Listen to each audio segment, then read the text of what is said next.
السلام علیکم۔ اسٹیپ 2 میں آپ کی اردو کی ٹیچر مس ہما بات کر رہی ہوں۔ امید ہے کہ آپ لوگ اپنی گرمیوں کی چھٹیاں بہت اچھے طریقے سے گزار رہے ہوں گے اور اپنے آپ کو گرمی سے محفوظ رکھ رہے ہوں گے۔ تو اس کے ساتھ ہی ہم آج کے سبق کا آغاز کرتے ہیں۔ ہمارے سبق کا عنوان ہے اسم۔ جی، اسم جس کو ہم اردو میں ہم نام بھی کہہ سکتے ہیں اور انگلش میں ہم اس کو کیا کہتے ہیں؟ ناؤن کہتے ہیں۔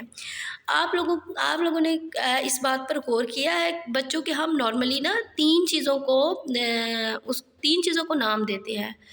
کسی بھی جگہ کا نام ہوتا ہے، فار ایگزامپل اسکول، شہر، ملک، جگہ ہو گئی یہ، اور اسی طرح کسی شخص کا نام ہوتا ہے، یعنی کہ ہم کسی انسان کو نام دے رہے ہوتے ہیں، اور کسی بھی چیز کا، فار ایگزامپل یہاں پہ ہمارے جو ہمارے کلاس روم میں چیزیں ہوتی ہیں، میز، کرسی اور وائٹ بورڈ، گھڑی، یہ سب کیا ہیں؟ یہ چیزیں ہیں۔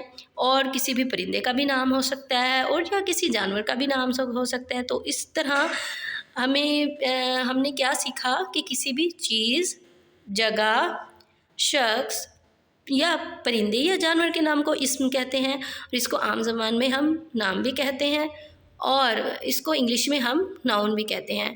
یہاں کچھ ایگزامپلس ہیں اسم کی، بلینک دیے ہوئے ہیں، آگے تصویریں بنی ہوئی ہیں، ان کے ہم نے نام بتانے ہیں۔ فار ایگزامپل پہلے سب سے نمبر 1 ہے کوئی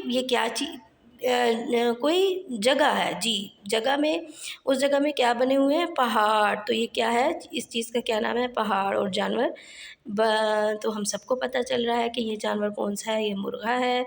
اور اس کے ساتھ لڑکا ہے، پھر جوتے ہیں، اور پیارا سا ہرا بھرا کیا ہے؟ درخت ہے، اور مزیدار، اور اس میں ساتھ میں مزیدار پھلوں کی ایک ٹوکری ہے، یعنی کہ یہ پھل ہے۔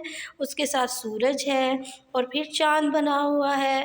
نمبر 5 پہ ہے پھول ہے، اور آگے اس کے سامنے بلی بنی ہوئی ہے۔ یعنی کہ اب ہم نے اس سارے ٹاپک سے کیا سیکھا کہ نارملی ہم لوگ 3 چیزوں کے نام رکھتے ہیں، کسی بھی شخص کا، جگہ کا یا چیز کا نام۔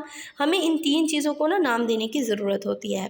جی، ان 3 چیزوں کو کیا کہتے ہیں؟ ہم اسم کہتے ہیں۔ اور فار ایگزامپل اگر کوئی آپ سے پوچھے کہ آپ کا اسم گرامی کیا ہے، تو اس کا مطلب یہ ہے کہ وہ آپ سے آپ کا نام پوچھ رہا ہے۔ تو اگر آپ سے وہ پوچھے کہ آپ کا اسم گرامی کیا ہے، تو آپ نے اس کو اپنا نام بتانا ہے، ٹھیک ہے؟